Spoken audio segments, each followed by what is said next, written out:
Alright, so I'm out here at Warsaw Caves, and as you can see behind me, I don't think I'm going to be doing any spelunking today.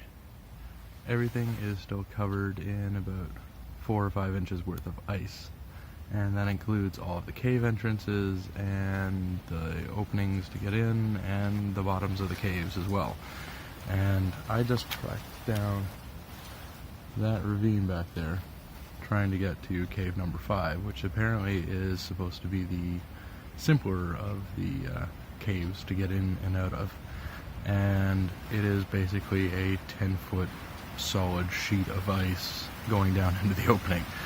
And I'm thinking to myself, yeah, I might be able to get in there, but how the heck am I going to get back out? So sadly, this trip is going to be cut a little bit short, at least for the caving portion, because I can't get in, and not safely anyways. Definitely won't be able to get back out without some sort of ice pick to pull myself up with. Just crawling down to get to those caves was treacherous. So there are a lot of cracks in the ground, fissures and things like that from the cave formations and everything, and some of them are still covered in a lot of snow, so you can't really see them very well, which makes it dangerous just to walk the path. And I don't want to risk being out here by myself and not being able to get back out safely, especially considering the distance I drove to get here. I don't know anyone even remotely close to this place. So I think next time I'm going to come with a friend and see if I can actually get some caving done, and hopefully do a little bit of adventuring. But in the meantime, I am going to check out some of the other trails that go out and around the riverbed. Hopefully they're a little less icy and a little less treacherous than this one, but still hoping that it'll be a good time. So we shall see. Hey guys. Alright, so still out here at Warsaw Caves, and so couldn't get into the caves themselves because too much ice, but did check out some of the extra scenery, and holy cow, some of this stuff is just absolutely amazing.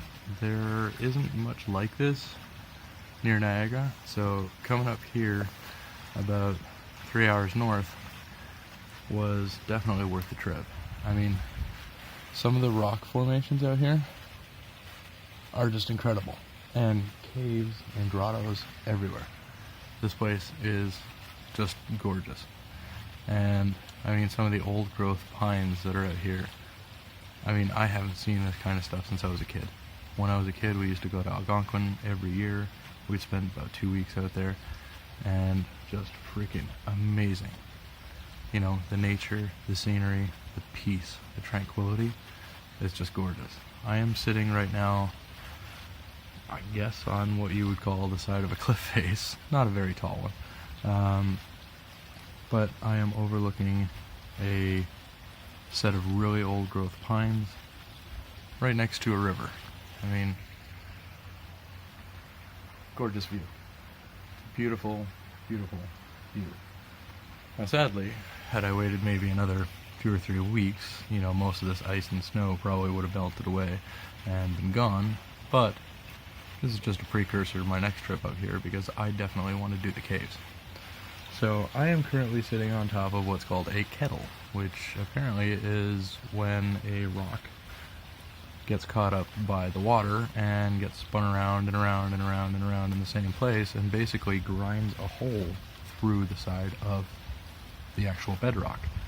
And this one is about 10 feet deep and goes all the way out through the bottom so that the water can basically flow back into the river.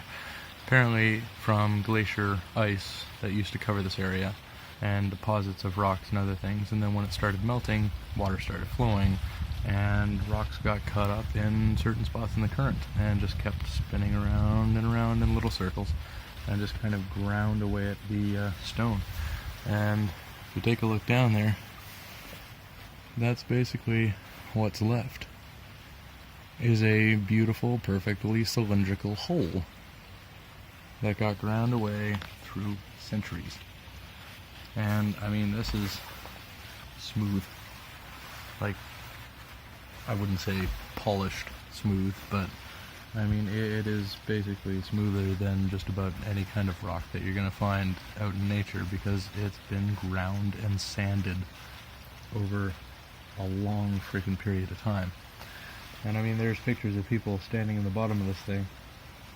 Personally, I'm not doing that, because coming out the bottom is basically a slide of ice that leads right down to the river and a bunch of sharp rocks. I don't really feel like possibly picking stones out of my butt for the next 20 minutes.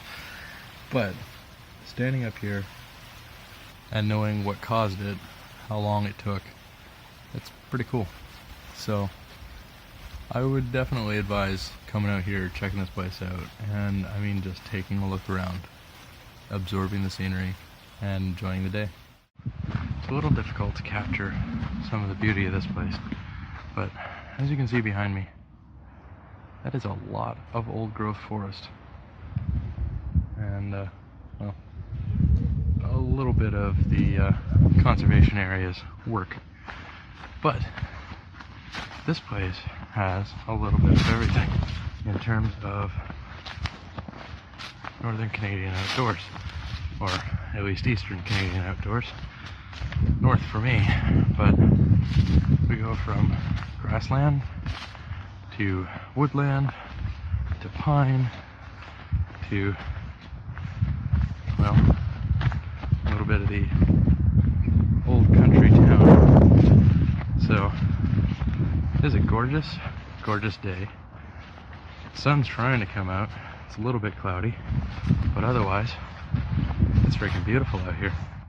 This is not a hike that I would recommend for someone just starting out hiking who doesn't necessarily have the legs or the ankles to do it, because some of the steps do require some pretty long strides and some pretty strong ankles, so as not to twist your ankle and tear your legs apart. Especially with the ice and snow right now that we've got, it's pretty brutal in some spots, especially with the rocks.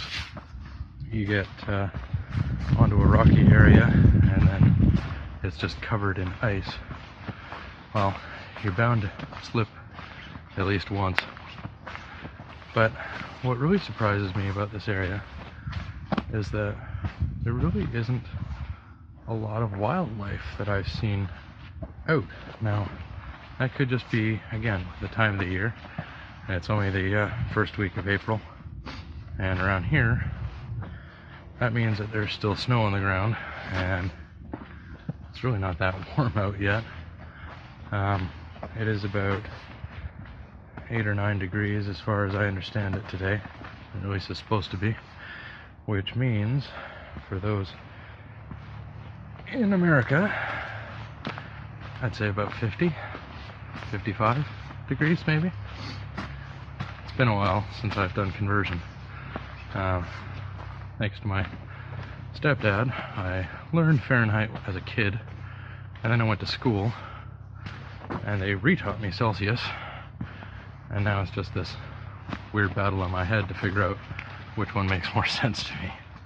So, all in all, this has just been a gorgeous day, and such a beautiful freaking area. I mean, it's rocks, it is pine, it is woods, moss everywhere, covering everything, and it's just gorgeous. I mean, I would definitely come back here in the spring. I definitely want to come back and do the caves and show you guys that, because I was really excited to get into the caves and actually take a look. I've never been in a cave before, other than, you know, like a man-made cave. I've never been in a natural formation, and I really was excited about trying it out and taking a look inside to see what's what, but sadly today that was not to be. There's definitely evidence of animals out here. One of the most evident I have no idea if that is woodpeckers or termites, but looking at it, it definitely looks like started by termites. There's a lot of termite trails around the outside of the tree, but those are pretty big freaking holes, and they don't look like they're rotted away. It does look like they're chipped away, so I have a feeling it's woodpeckers going after termites. It is definitely a cool place to hike and check out. And if you're wondering what I mean by some of the views, this is one of the views that I'm talking about. Absolutely gorgeous, pristine river. And I mean, the tree line that's there, it's all old growth pine. It's been here for centuries. No one's touched it. Oh wow. I just made it to the top of the lookout. It's amazing. Check this out. Isn't that gorgeous? Yeah. That was definitely worth the drive up here. So, if you ever think to yourself, I really don't have a lot of trails nearby, I don't have, you know, the woods, the areas to go to them. I drove 3 hours to get here. And for that, just that alone, was worth the trip, the gas, the time. That's gonna make my day for a few days, no questions asked. So trust me, if I tell you to get out here and enjoy yourself, and if it makes you happy to do it, do it. Leave home, take a drive, and just go find a place. This is definitely a place that I'd want to go to again. And I'm hoping that I can do another stop here on my way to Algonquin in the summer. Because yes, I am driving 4 hours to the next one that I want to go to, which is some of the trails in Algonquin Park. It was definitely something that I would do again. I would probably want to come back during, you know, late spring, early summer, when it's decent temperature out, and actually check out the caves, because then they won't be filled with snow, ice, and water.